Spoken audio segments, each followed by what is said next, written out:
Hello everyone and welcome back to TowerGate. It is day 194, September the 16th, 2017, Saturday. Welcome to the Saturday evening edition. Thank you so much for tuning in. Got a few things to get to today, so let's get right to it. This coming Sunday morning, tomorrow morning, for those of you watching this on Saturday evening, tomorrow morning, Senator Magoo will appear on the Sunday morning program, Deface the Nation. For those of you who don't know, Deface the Nation is primarily funded by the military-industrial complex, the purpose of which is to have guests on that program who sit down with their neoliberal host and they sell war. That is the goal of Deface the Nation. It is a 30-minute infomercial for war. And that's why Senator Magoo is so popular on Deface the Nation. Unfortunately, I do tune in to segments of Deface the Nation from time to time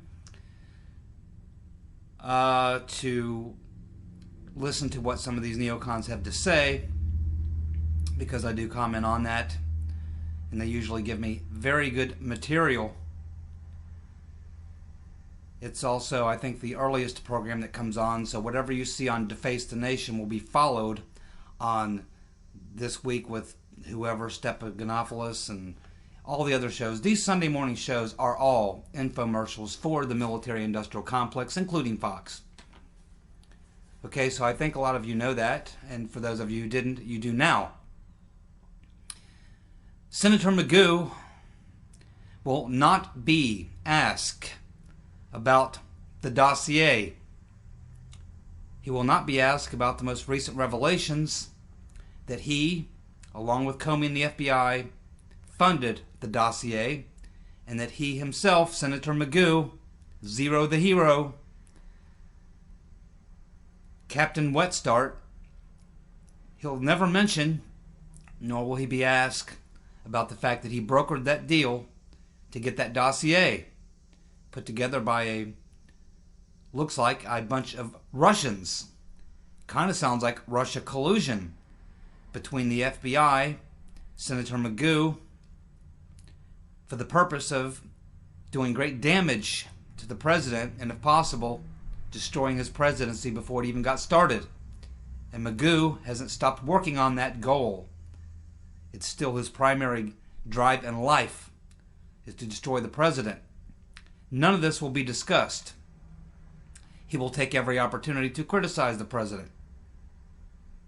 He will criticize him on foreign policy, on domestic policy, on everything. That's the purpose that Magoo serves, and they know it very good and well, and that's why they're so happy to have him on, and why he's so eager to be on. It gives him a platform and a stage to spread his garbage, which is all that comes out of the mouth of Senator Wet Start Magoo. You will get the neoconservative talking points from Senator Magoo.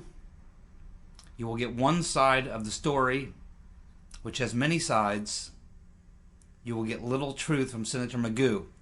His entire career has not been about serving the country, nor the people of his district or his state. Senator Magoo's entire existence in the United States Senate has been to be a war salesman. He sells war. He sells weapons contracts. He is funded largely by defense contractors. He's a bad apple. He's a bad, rotten apple. You will not hear anything on Sunday morning, so if you're tuning in to Deface the Nation because you think that the host might ask him about the recent revelations about his being the one who brokered the dossier, don't waste your time. The question will never come up. If I were hosting the show, I can assure you we would have that discussion. It's not going to happen on Deface the Nation on Sunday morning. Representative Rohrabacher asked for a pardon of Assange in return for evidence of 2016 Russian evidence that there was no Russian meddling in the 2016 election. And he spoke Wednesday directly with the Chief of Staff, John Kelly. Now, for those of you who do not know, when John Kelly came in, his primary function was to stop the leaks. But what he has done essentially is he has restricted anyone from having access to the president. In fact, I understand he's even come down hard on the president himself, wanting to regulate even who the president can call himself. In other words, if he wants to pick up the phone and call Steve Bannon, he has to check with John Kelly first, who is a neocon and does not have Trump's best interest at heart. He does not buy into the Make America Great idea. He's just a neocon who's insulated the president. Fortunately, Trump is a lot smarter than that. I think he had to get a handle on the leaks, and I think he's still his own man. But it's no fun that we now have John Kelly. So what we're learning here is that Rohrabacher wanted to have a direct discussion with the president, but you cannot, as a member of Congress or anyone else probably, other than Ivanka, you cannot, or Melania. In fact, maybe even Melania has to get permission from John Kelly to talk to her husband. But it appears that you cannot get a direct conversation with the president right now. You have to go through John Kelly. How many of you, hold up your hands, how many of you think that John Kelly is going to allow Rohrabacher to sit down and have a private one-on-one with Trump to let him know that Assange can prove that the Russians did not have any involvement with anybody in the Trump team in regards to the 2016 election? In fact, Assange can prove that the Russians did not hack the DNC, that they did not leak the DNC emails nor the Podesta emails to WikiLeaks. And what Rohrabacher wants to talk about with the president one-on-one is to say he's seen some of the evidence. Assange is prepared to drop everything he's got to make this point. He'll even come in and appear publicly, personally, in front of Congress, an open session, and lay out every bit of his information, probably in a PowerPoint, right along with many, many documents to prove his case. He wants, in return, immunity. This is the conversation that was had by Rohrabacher and the President's Chief of Staff, John Kelly. Assange wants immunity in return for proving the Russian narrative is a fraud. Well, John Kelly's part of the neocons. He doesn't want to prove that the Russian election meddling was a fraud. He wants to ride that horse as long as he can. John Kelly is not going to allow Rohrabacher to have a one-on-one with Trump, and he's certainly not going to advise the president to pardon Assange. Now, again, as I've commented on this, I'm really surprised Assange or Rohrabacher would think that Trump would be able to pull this off. The politics of it are very bad. I still believe that the best thing Assange could do is drop everything he's got right now through WikiLeaks. Do an interview.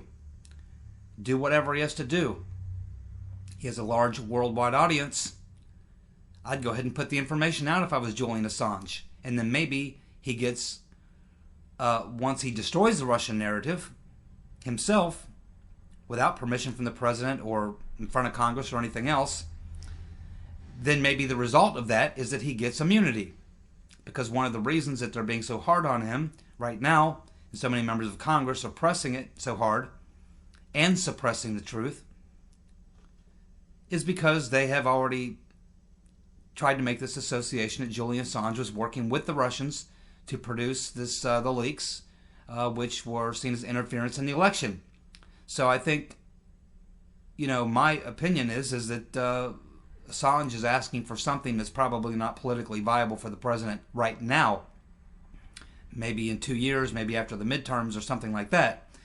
But the president is facing serious challenges right now, and I'll talk about that more in the future. I think most of us know exactly what I'm referring to. So the bottom line here is that getting Rohrabacher is not going to be allowed to have a one-on-one with Trump unless Trump simply overrules Kelly and says, no, I do want to talk to Rohrabacher, get him in here, or what have you. But I don't see this going anywhere really, unfortunately, because I do believe Assange can prove. I think he does have the evidence. I think he can prove it and would prove it. But Kim.com can also prove that Seth Rich was the leaker, and they won't allow that to happen either. You got to remember, Kelly the neocons, the libs, the Dems, the whole group of them, the neocons, all of them, they all know, including Mueller, including Sessions, including Chris Wray, prior to him, Comey, the whole group, they all knew that the whole Russian-Trump collusion, and in fact the entire Russia hacking the DNC, they know this is all lies. They're the ones that helped create the lies. We now know that Comey and the FBI, along with, I'm sure, in the details, Brennan of the CIA, and of course the Clintons and Obama and the whole group, along with Senator Magoo, were the ones who cooked up the entire falsehood, the entire thing. You know, I mean, it's, you know, Kelly's the gatekeeper. You're not going to get past him, Mr. Rohrabacher. The only way this is going to happen is if Trump contacts Rohrabacher himself, and my guess is Kelly probably won't even allow that to happen. I don't know how much longer Kelly will be around. I think he was brought in really to squash the leaks. They have certainly squashed a lot of the leaks, and that's because they've been getting rid of a lot of the people in Justice and at the State Department that were part of the leaks. But I do believe that Trump is having to take care of the things that are most important right now to protect his presidency and guard his flank. I just think that we have to be patient and allow him to work through these problems, which are serious, very difficult problems that he's facing. I just think we have to not get our confidence rattled and just watch as things play out. No time to jump off the bandwagon. It's just time to keep watching and observing what's happening. But that's what we know about that conversation between Rohrabacher and Kelly. Whether I think the chances are probably 1% or less that General Kelly is going to approve or give permission to Rohrabacher to get a one-on-one with the president. And even if he did, Kelly would be right there, I can assure you. Anthony Weiner. His lawyers have argued that he should not face jail time because the sentencing hearing is coming up here in a couple weeks. His lawyers are arguing that he should not face jail time because his collapse is punishment enough. His lawyers even said he has become a national pariah. He's also, they are blaming the girl that he sexted, saying that the girl targeted him. Anthony Weiner is looking at about 10 years in prison. Now, I doubt because of his privilege he'll see 10 years in prison, but he could very well do a couple years. If they let him off the hook with nothing more than house arrest and some fine or something like that, there will be a lot of outrage. I don't think that that's going to fly. I think Anthony Weiner is going to have to do some jail time. It'll probably be a very nice prison where he's at, and he'll probably get his meals delivered to him, and he'll probably have it pretty cushy in the pen, but I doubt that they're going to get him off totally scot-free without any jail time, without there being major pushback to that. Most people who commit the crimes he's committed get 10 years, and many of them never get out early because of the nature of the crime. Sex crimes, generally they're not very forgiving of those, and I assume that for the rest of his life he'll be, watched as a sexual, offender or what have you, predator. But anyway, the fact that his own lawyers called him a national pariah, but the fact of the matter is, they're trying to make this argument, yeah, well, he was so destroyed by all this, that's enough punishment, isn't it? Well, anyone who gets caught up in a sex scandal like that, obviously they're going to have their, a lot of things about them are going to be destroyed as far as their credibility and their character and all that sort of thing. Well, that comes with the territory. When you get caught committing a crime like that, of course you're going to suffer that. Now, the fact that he's a person who's a public figure, maybe that it certainly does mean he's going to get more flack than, say, you or I, or someone who's not a public figure. But that shouldn't have anything to do with the sentencing at all for the crime that he committed. And it should be noted also that his wife, Huma, has been right there along his side. She was there in his. She went into the court and exited the court with him, arm in arm. At the same time, I should also note that Huma has been right there at all of Hillary's little speeches, her pressers, and her book signings. Right there, right at her side. The rotten reverend cannot give up that bearded clam. And that's why she doesn't care about her husband's Energizer Bunny affair. Because she's got her own little game with her pal, Huma. Less than 1/3 of California Democrats want Pelosi to serve as leader of the Democrats in Congress. Less than 1/3 of even Democrats in California like Pelosi. Well, that shouldn't surprise us, should it? And I don't know if she's facing a challenge, but I certainly know that Maxine Waters is facing a challenge from a young Latina guy who I believe is going to beat her. So I'm not suggesting a lot of Democrats are waking up by any chance. I'm just suggesting that the progressive wing of the Democratic Party has now really stepped it up. And they would generally let people like Pelosi slide. But they're not doing that anymore. Pelosi is in trouble with these progressives because she's not liberal enough. It's not because she's too liberal or too crazy or too nutty or too ineffective or too weak. She has been a massive failure. She has been a leader, and they've suffered 4 consecutive major defeats, and they're headed for 5 and 6 in the elections to come. They're a party in disarray. And this is what's leading it, but also the infighting within the Democratic Party is really heating up, and the progressives are certainly, I think, going to come out in full force in the midterms against a lot of establishment Democrats, as are a lot of Republicans are going to come out against establishment Republicans. You're going to see a lot of this, but that's a pretty soft number for Pelosi in California, or California as I call it. Less than 1/3. That's a very low number. We are getting more and more drip, drip, drip, drip, drip, as Maura would say, coming now out of the Imran Awan stuff that's going on. Of course, we talked about in the video the other day that they have pushed the date back for that arraignment to be the 14th of October. They pushed it back 30 days. And that's because they're still trying to get the details worked out with the Awans on their full immunity deal. But they're going to get full immunity. The paperwork's already been filed. I mean, the court already knows what's going to happen. There's nothing really major going on here. It's just that it's taking more time, I guess, to get this deal worked out and to get all the details. But in the process, we are now starting to get little leaks. And this is a leak that probably had to come out of someone within the investigation. Because we're now learning what many of us suspected before. When we found out that Imran Awan had set up several off-site servers where he was sending the information he was collecting from those Democrats on the Hill, and he was forwarding that to off-site servers. Now we're learning that he downloaded terabytes of info to a Dropbox, and that they believe now that he may have sold them emails. Absolutely. I mean, I don't think this is any surprise. It's something I said as soon as I found out that he had an offsite server. I said, well, why would you need an offsite server? That's exactly why you would use an offsite server. And multiple offsite servers.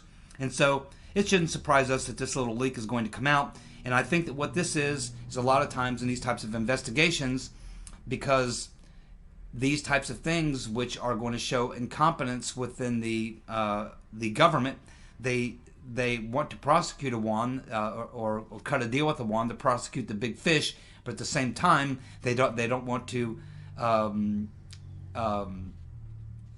destroy the government too bad, or the integrity of the government even at the congressional level too bad. So what they're going to do is they're going to try to soften us up by leaking a bunch of small details over the next few weeks, so that when they come out and give the major press conference and drop everything they've got on the investigation, a lot of it has already been out there and has already been chewed on and has already been digested, so that it doesn't have so much impact. Because ultimately, yes, you're going to probably see some big fish, certainly a big fish like Debbie Blabbermouth Wasserman Schultz, but others, as we're learning, are going to obviously find themselves in some trouble. But it's also going to expose the incompetency and the corruption on the Hill.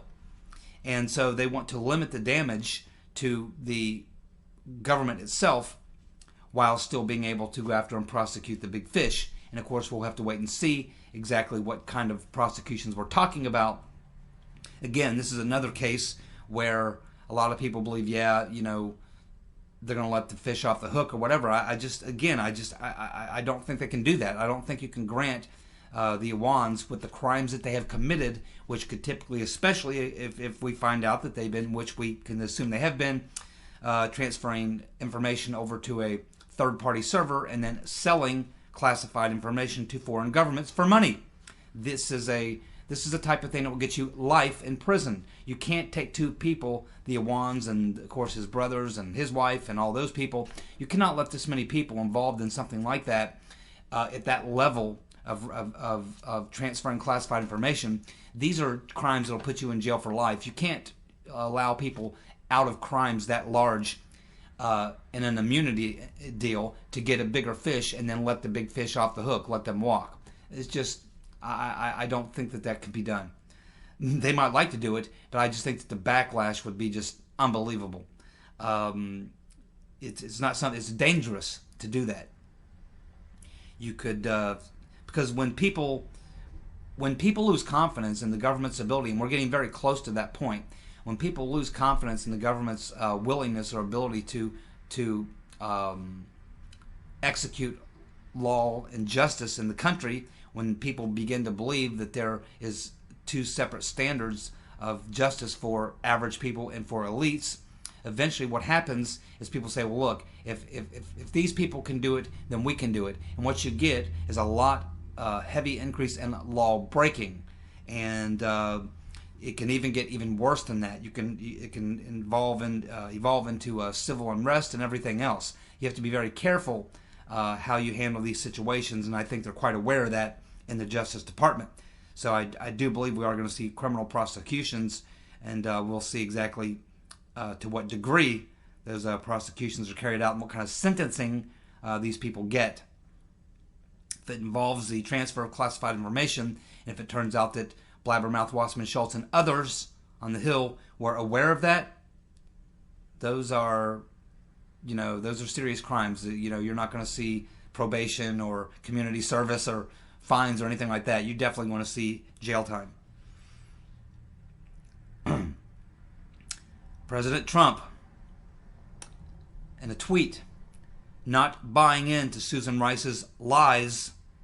Well, neither are we. As you know, as soon as we heard, and I included this in my video from 2 days ago, that Susan Rice had been blaming the fact that she did conduct the surveillance and unmasking on the Trump team was because she suggested that they believed that the Emir of the United Arab Emirates wanted to meet together to set up a back channel communications with Russia, blah, blah, blah, blah, blah. All total bullshit. And they know it's bullshit. But, when she came out with that story, it's just funny. Trump tweeted out basically that he's not very happy and he's not buying into Susan Rice's lie. Unfortunately, it appears that the Republican members of the committee are allowing that to stand. Again, it's disgraceful. First of all, the man that Rice named as the president of the UAE is not even the president of the UAE. And this is not how back channels are set up. Give you an example of what I mean by back channel communications are generally not set up by, presidents and leaders of foreign countries. They got to be people in the shadows. They can't be public people. They're generally going to be people who are veteran, senior, high-level people, veterans in the intelligence agencies, usually sometimes retired, people very connected, but people who are never public. People have no public face, no public name. If you saw them or heard their name, you wouldn't know who they are. For example, in the Kennedy or the Cuban Missile Crisis, it was a back-channel communications that allowed Kennedy and Khrushchev to resolve that crisis. And the back-channel communications were set up. The way they were set up was that there was a Russian KGB agent who's in the United States who was posing as a journalist. He was here as a journalist, as a Russian journalist, but he was a KGB agent, and of course we knew that. And he lived next door to a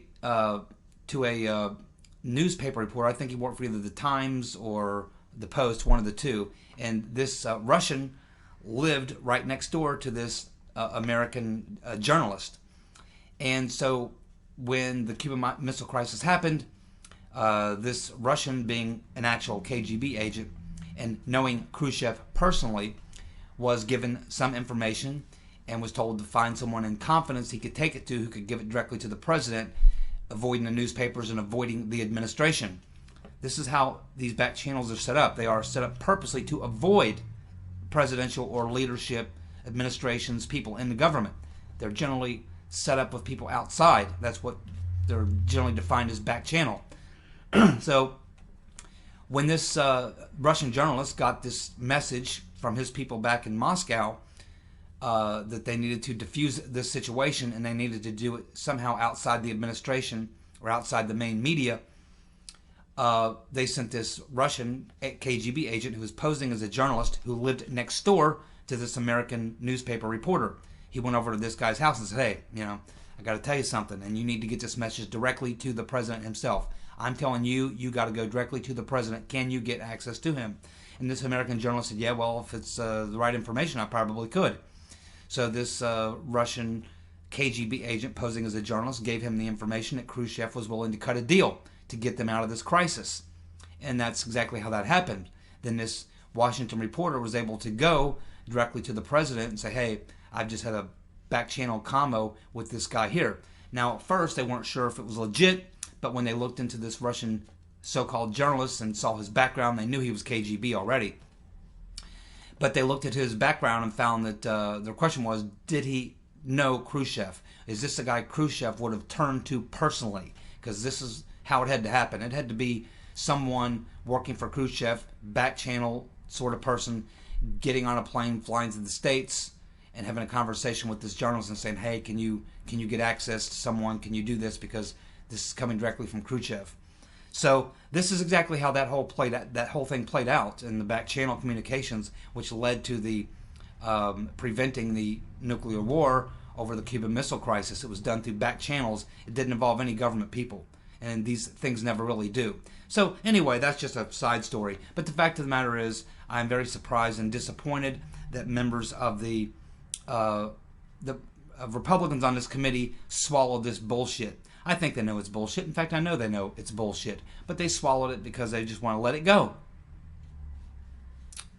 Susan Rice is going to walk. And I imagine they'll let Samantha Power walk as well. Maybe Trump comes back and revisits this issue in another way at another time. I certainly hope so. Well, the Wisconsin race has begun already. Reading a local Wisconsin newspaper, and what they got going on up there is they got 4, 5, 6 different people already throwing their hat in the ring. So Ryan is going to be facing some serious pressure up there. Paul Nehlen was easily defeated the last time he ran against Big Ears Paul Ryan, Eddie Munster. But I think that may turn out differently this time. But like I told you in a previous video, the way the establishment plays the game, the way they always played it here in my district with John Boehner, is they always throw 2 or 3 ringers in. They throw 2 or 3 guys in on purpose to dilute the anti-Ryan vote. So instead of having a choice between Ryan and Nehlen, they'll have a choice between Ryan, Nehlen, and 2 or 3 other guys talking the same anti-establishment pro-Trump crap that they don't even believe in. They're just plants. They are there to draw heat away from Ryan. They are there to dilute the vote so that Ryan wins. I hope people in Wisconsin are smart enough to know the game that's being run on them. I hope they know that Paul Nehlen is the only real true challenge to Paul Ryan, and that the other 3 are establishment plants, probably even being paid for by the Ryan campaign. John Boehner did that. He would pay a couple guys to jump in the race and dilute the race. It's a very old tactic. It's a very successful tactic if the voters are not paying close attention. I certainly hope you are. If you live in Wisconsin, pay close attention. You're being duped. You're being played. Don't fall for it. You've got 2 people to focus on. Ryan, Eddie Munster Ryan, and Paul Nehlen. Don't be a fool. Whoopee. Goldberg, what an idiot, says Antifa was made up by the right so that they could bitch about it. You know, you could take the combined IQs of those four witches on The View, add them all up, and cumulatively they still would not equal a triple-digit number. These are some of the dumbest women I've ever seen in my life. The fact that they're on TV is extraordinary. Although Anthony Scaramucci is going to be on there one day this week, and that should be a lot of fun. A lot of fireworks there, I can assure you. Yeah, Whoopi Goldberg. You know, with about 10 minutes of research, Whoopi, you could figure out that Antifa is basically a George Soros-funded group. How you could equate Antifa with anything remotely associated with the right is just, it's beyond stupid. I mean, you know, again, Whoopi Goldberg. What a waste of oxygen. What a waste of oxygen. She's concerned about the CO2 on the planet rising. She and her three buddies there on The View should kill themselves and spare us some excess CO2. Not that I buy into that, because I can tell you that these CO2 levels have very little to do with any warming. CO2 is what plants and trees and vegetation and things like that consume. They consume CO2 and they give off oxygen. Humans give off CO2 and consume oxygen. When you get more CO2, you get more vegetation. More vegetation requires more CO2 to grow. And so it offsets. It's a balance. It's called freaking nature. It's been going on for 4.3 freaking billion years, Whoopi. Don't buy into the CO2 argument. It's bullshit. Carter Page is now suing Yahoo News for publishing his name as part of the collusion with the Kremlin and association with the dossier. He's probably looking at Mr. Gubarev and seen that case is going pretty well. And so Carter Page has probably decided he's sick of it. He knows he can probably pull down a few mil, maybe in an out-of-court settlement, because there's no question, again, just the same as in the case of Mr. Gubarev. His name was put out there based on a false claim from the dossier, which we now know was paid for largely by the FBI, brokered by Senator Wet Start Magoo. And so Carter Page has now seen enough of the evidence come forward. It's a slam dunk for his attorneys. Get an attorney and sue. Probably get a big out-of-court settlement. Or you can force them to come into, or he can do the same thing that Gubarev is doing. You can force people like GPS Fusion, Christopher Steele, maybe Senator Wet Start Magoo to have to sit there in front of a jury and sing. Sing. Bomb, bomb, bomb, bomb, bomb, Iran. Remember that one? One of Senator Magoo's great hits. Bomb, bomb, bomb, bomb, bomb, Iran. That's right. Destroying a great Beach Boys classic. Senator Magoo. Speaking of Senator Magoo, he has signed on to a bill sponsored by hard left-wing lover of Hillary Clinton, Congressman Democrat Kristen Gillibrand, and also Republican, far left-wing, Maine Republican Susan Collins, to block Trump's order to ban transgenders from the military. Yes, shouldn't surprise us that Magoo wants transgenders in the military. Shouldn't surprise us at all. Any other time he would be opposed to this, but because Trump supports it, he's opposed to it. And I suppose that will come up on Deface the Nation on Sunday morning, where Senator Magoo will make the case that he's a very liberal guy. He's all for transgenders in the military. Yes, sir. Senator Magoo out there supporting transgenders in the military, signing on to a bill put out by the most far left-wing people you can imagine, from the left and the right. Shouldn't surprise us at all. Jack Posobiec, the Antifa thug that was arrested in the Berkeley riots for carrying a banned weapon, met with the rotten Reverend and even took a nice pic with her, which is on her Facebook page. There you can see her face right next to the rotten Reverend. So yes, the rotten Reverend is a big fan of Antifa. She too thinks they're a freedom-loving group of folks, despite the fact that we know they've been labeled as a terrorist organization. This is a person who was arrested with a banned weapon. She might even be the person who's responsible for the massive stab wounds on one of the victims there, who got severe lacerations and stab wounds in her neck. Whether or not they've tied her to that crime or not, I don't know. But her picture's there, and she's either a transsexual or a bisexual or something. I can't tell. She might be male, she might be female. You know, they're saying she, so we can assume it's a female, but quite honestly, if you were just to look at the face on this house cat, you would never know if it's a male or a female. You know, she looks like a very, very,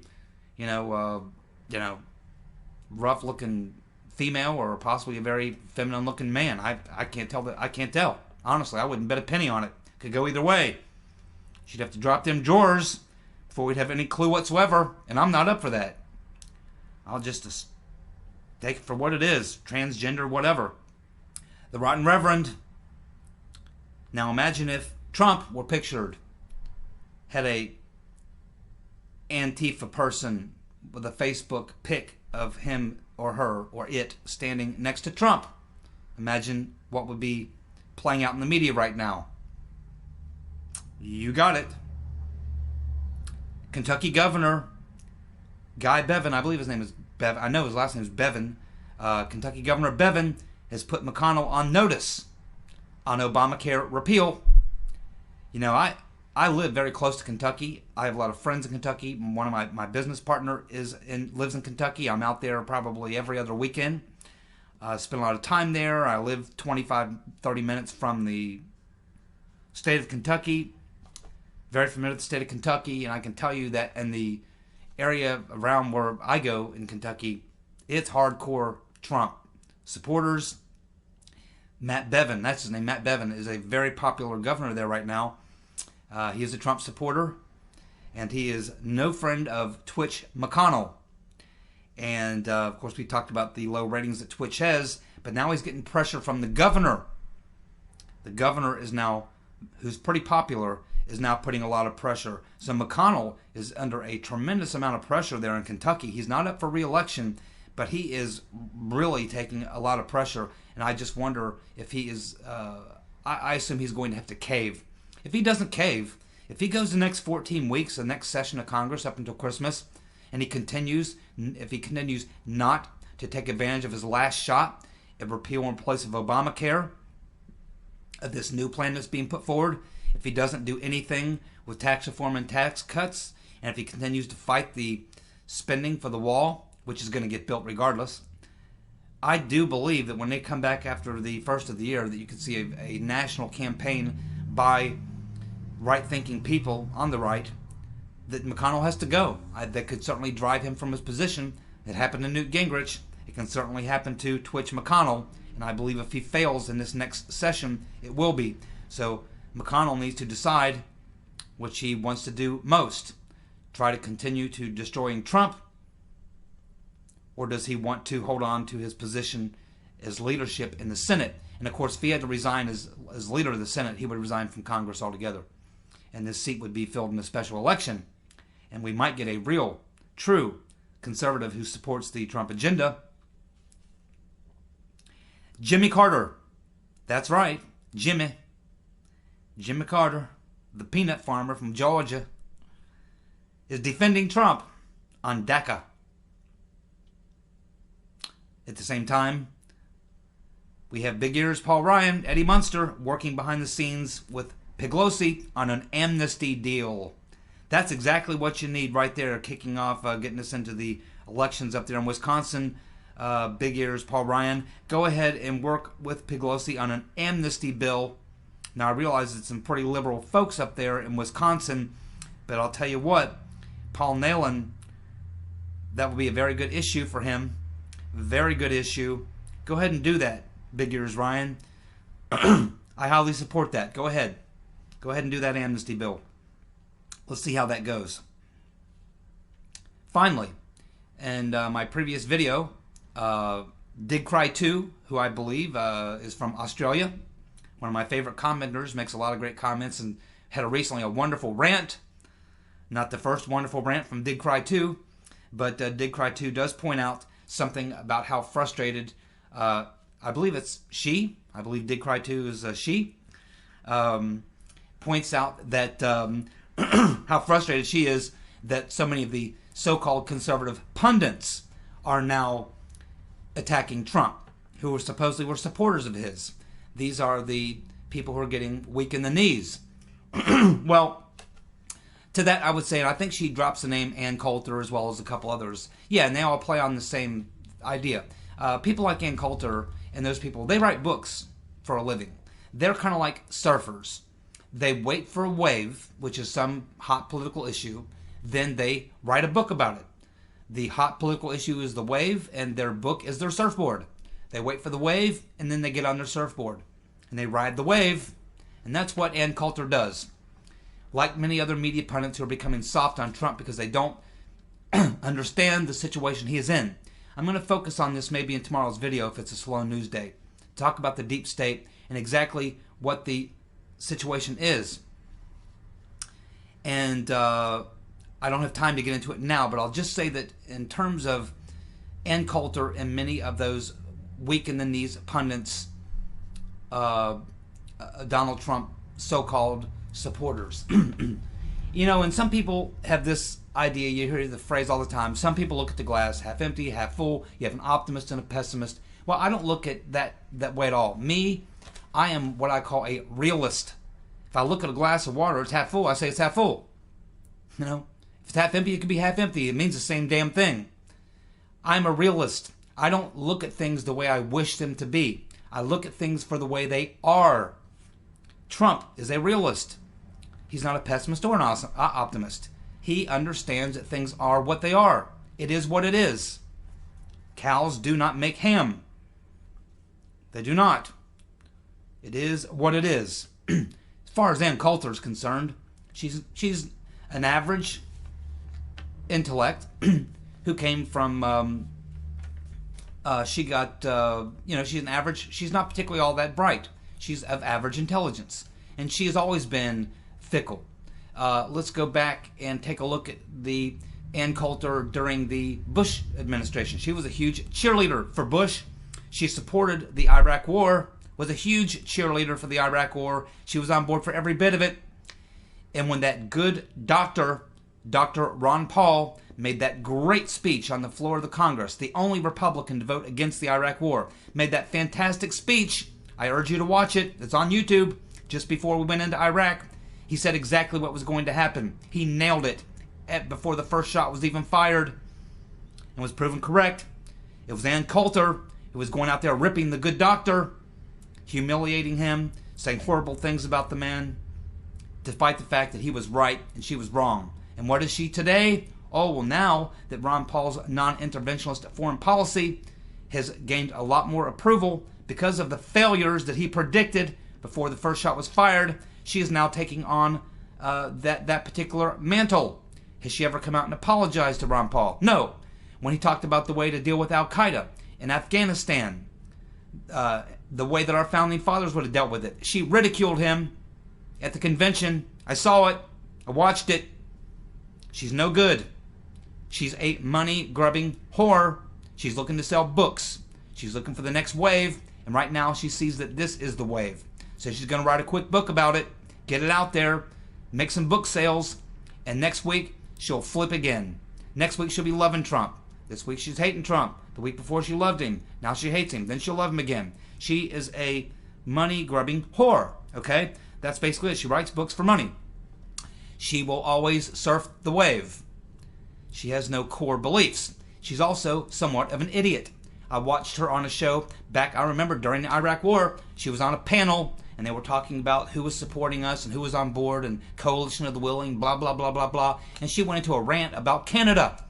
And she's like, oh, well, Canada's always been, they're not on board with Iraq. They were always on board. They were with us in World War I, World War II, blah, blah, blah, blah, blah, blah, blah. A whole Vietnam War. I'm like, what? What did she just say? Did she just say that Canada was on board for the Vietnam War? Are you shitting me? Oh, my God. No, the official position of the Canadian government, Miss Coulter, was that they were terribly opposed to the Vietnam War. Extremely opposed to the Vietnam War. They did not support us in that war. Not only that, they went directly in opposition to the wishes of our government under the Johnson and Nixon administrations and allowed Americans to run to Canada to avoid being drafted. They refused to turn them in, to send them back, or refuse them entry into the country. They fully supported people coming to Canada to avoid the draft. They did not support the Vietnam War. Ms. Coulter, whatever you are, before your sex change.